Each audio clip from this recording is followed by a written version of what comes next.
My Catholic Faith, Lesson 74b, The Gates of Hell.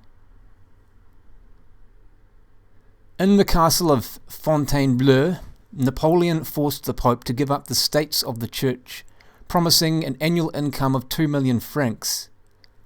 In the same castle, Napoleon was himself later forced to sign an abdication and was promised a yearly income of the same amount. When the Pope excommunicated Napoleon, he answered that the words of an old man would not make the arms drop from the hands of his soldiers. In the Russian campaign, because of the intense cold, this actually happened. He kept Pius VII prisoner for 5 years.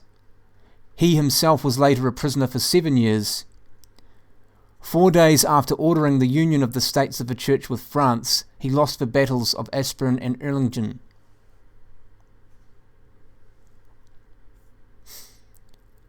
What was the end of the leaders of persecution?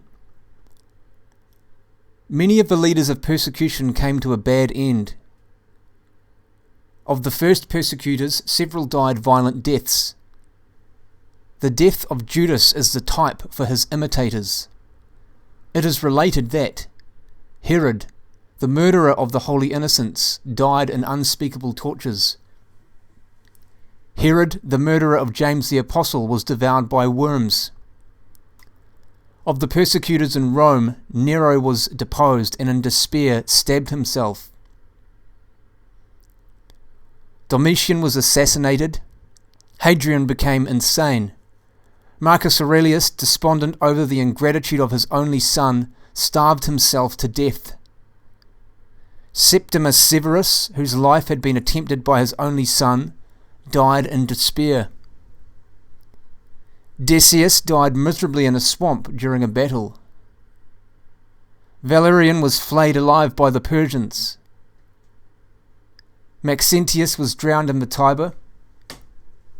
Diocletian died from a loathsome disease. Julian the Apostate was struck down by a lance on the field of battle and died crying, "Galilean, thou hast conquered."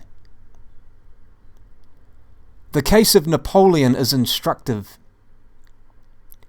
Drunk with power, Napoleon seized Rome in 1808, declaring himself the successor of Charlemagne.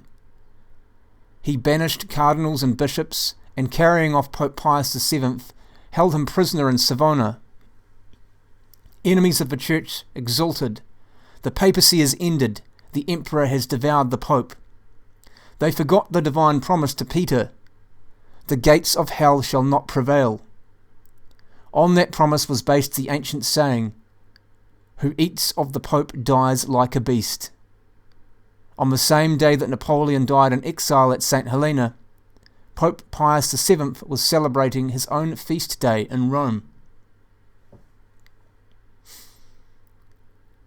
Arius burst asunder during a triumphal procession. Voltaire died in despair. Truly, history has shown the truth of the words of Holy Scripture. It is a fearful thing to fall into the hands of the living God.